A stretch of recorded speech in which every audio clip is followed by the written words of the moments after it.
दंगा हिंसा भड़काएंगे तब ये आएंगे। ए जी चुपके से दंगा हिंसा भड़काएंगे तब ये आएंगे। औरंगजेब की कब्र खोदवाएंगे और मस्जिद पे भगवा ये लहराएंगे। और ईद पे नमाज जब ये रुकवाएंगे तब ये आएंगे। वो बीफ कंपनियों से चंदा लेने जाएंगे। इलेक्टोरल बॉन्ड घोटाला ये छुपाएंगे। गाय के नाम पे मॉब लिंचिंग कर जाएंगे तब ये आएंगे। हिंदू और मुसलमान लड़वाएंगे तब ये आएंगे।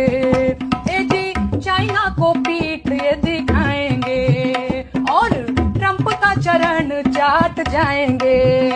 और नेहरू को जिम्मेदार ठहराएंगे तब ये आएंगे। हाँ ये आएंगे आएंगे हाँ ये आएंगे। अरे भाई हम सब ये सोच के खुश हो रहे हैं, पानी बंद कर दिया हमने पाकिस्तान का पानी बंद। उधर पाकिस्तान भी मजे ले रहे हैं। भाई हम तो टट्टी कर रहे थे, तुमने पानी बंद कर दिया। भाई हमें फ्रिज में बोतल भर के रखनी थी, तुमने पानी। कुछ नहीं हो सकता। फैक्ट, मोदी भी झूठा और मोदी के चाहने वाले भी झूठे। पूरे देश भर को एक बार फिर से धोखे में रखा जा रहा है। इंडस जो ट्रीटी है वो कैंसिल हुई। फैक्ट लेकर आया हूं कि किस तरह से धोखा दिया जा रहा है। जो भारत ने इंडस वाटर ट्रीटी खत्म किया है उसमें 6 नदियां आती हैं, जिसमें रावी, व्यास, सतलज है। और तीनों का पानी हम सबसे ज्यादा इस्तेमाल करते हैं। भारत 95% इस्तेमाल करता है। फिर उसके बाद वेस्टर्न जो रिवर है वो सबसे खास है, जिसमें इंदुस, शहनाम और झेलम है। इन तीनों का 100% यानी 100% पानी उसी पाकिस्तान को पहले से मिलता है, क्योंकि उसका फ्लो ही उसकी तरफ है और वो भी पीओके की तरफ से जाता है। अब सवाल ये है कि जिसे कहा जा रहा है कि हम ये इंदस, झेलम और झेलम, इसके पानी को रोकने की बात की जा रही है। अब मान लीजिए इस पानी को अगर रोकना है तो इंडिया को, हमको, दी को, इसको पानी को रोकने के लिए भाई डैम चाहिए ना।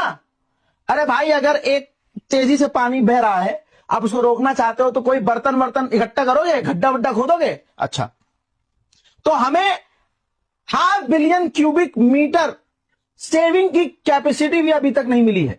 भाई हमारे पास सेविंग के लिए कुछ है ही नहीं। हम पानी वो कहां इकट्ठा करेंगे? अंधभक्तों के पिछवाड़े में। फैक्ट पर बात कर रहा हूं। इंफ्रास्ट्रक्चर वो आज से बनाना शुरू करेंगे तो 5 से 6 साल लगेंगे और 1 लाख करोड़ का खर्चा है।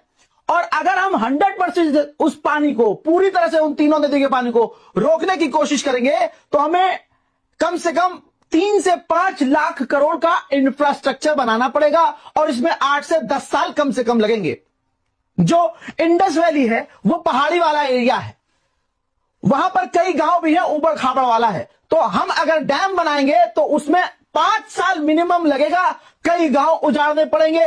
और अगर हमने पानी रोकने की कोशिश की भी तो चाइना और दूसरे देश पाकिस्तान का साथ देंगे। लेकिन हमें क्या करना है भाई? हमें क्या करना है? कुछ हमें यह करना है, ऐसे बदला लेंगे हम, बॉलीवुड की फिल्मों में बदला लेंगे हम।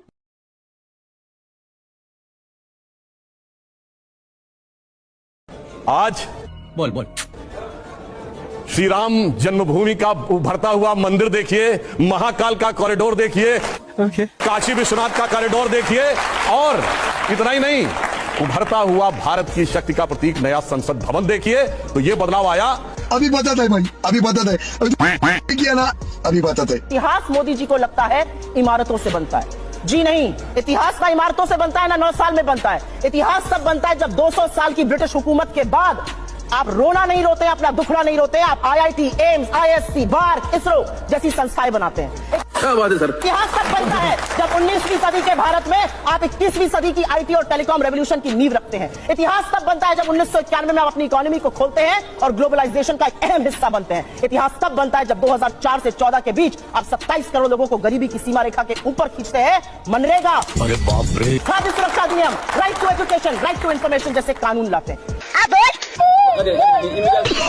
झूठ बोलने की जितनी हदें होती है ना, नरेंद्र मोदी ने वो सारी हदें पार कर दी हैं। अभी कुछ दिन पहले अमित शाह तेलंगाना में जाकर कहते हैं कि मोदी जी को वोट करो, मोदी जी तेलंगाना को नंबर 1 स्टेट बना देंगे देश की। हम तेलंगाना को देश का नंबर 1 राज्य बनाएंगे, नंबर 1 राज्य। 3 दिन पहले नरेंद्र मोदी ओडिशा में जाकर कहते हैं कि हमें वोट करो, हम ओडिशा को नंबर 1 स्टेट बना देंगे। ये मोदी की गारंटी है, उड़ीसा को हम नंबर 1 बना देंगे। इतना ही नहीं, इससे पहले कर्नाटका में जाकर कहा था कि हम कर्नाटका को नंबर 1 स्टेट बनाएंगे। कर्नाटका को पूरे देश का नंबर 1 राज्य बनाने का लिए। मोदी का वो मुसलमान मंगलसूत्र वाला भाषण याद है ना, कि देश की संपत्ति पर पहला अधिकार मुसलमानों का है। आज मोदी वाराणसी में इंटरव्यू देते वक्त कहते हैं कि वो हिंदू मुसलमान तो कभी कर ही नहीं सकते। मैं जिस दिन हिंदू मुसलमान करूंगा ना, उस दिन मैं सार्वजनिक जीवन में रहने योग्य नहीं रहूंगा, और मैं हिंदू मुसलमान नहीं करूंगा, ये मेरा संकल्प है। मतलब झूठ बोलने की भी हद होती है यार। अगर आप में से अभी भी कोई ऐसा बचा है ना जो मोदी की बातों में यकीन कर रहा है, अपने माथे के ऊपर बेवकूफ लिखवा। पहले जोरदार तालियां बजाइए।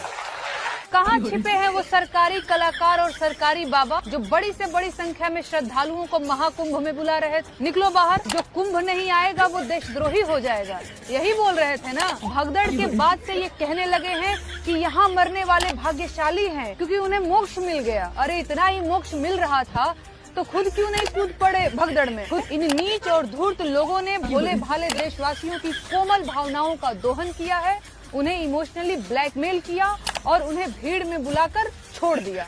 अरे यही लोग असली जिम्मेदार हैं भगदड़ के लिए। और सबसे पहले इन सरकारी बाबाओं और सरकारी दलाल कलाकारों पर FIR दर्ज करके इन पर मुकदमा चलाया जाना चाहिए।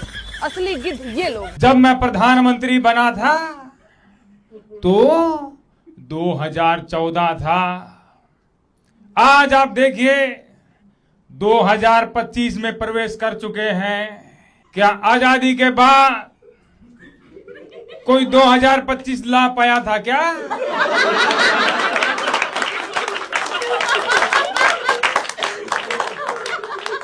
भाइयों बहनों, हमने ऐसा कारनामा किया।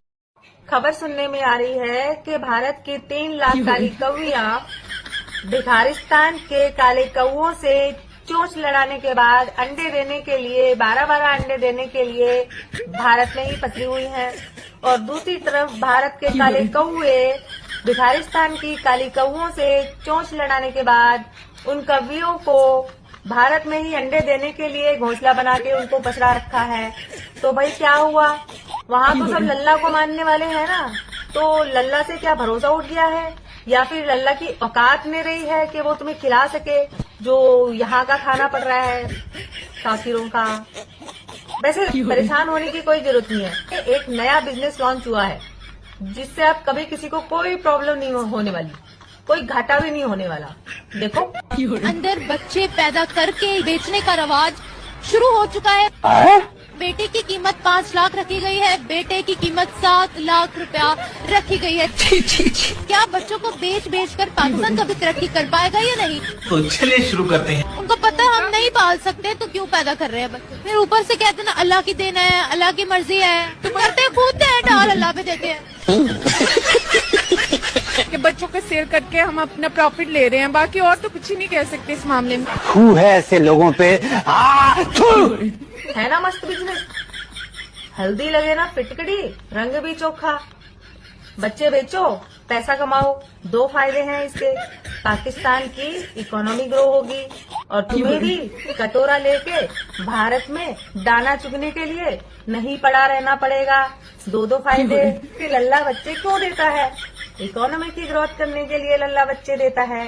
तो जितने करते थे उससे ज्यादा करो, खूब करो और खूब पैसा कमाओ। तू समझा? हाँ। नहीं, तू समझा नहीं।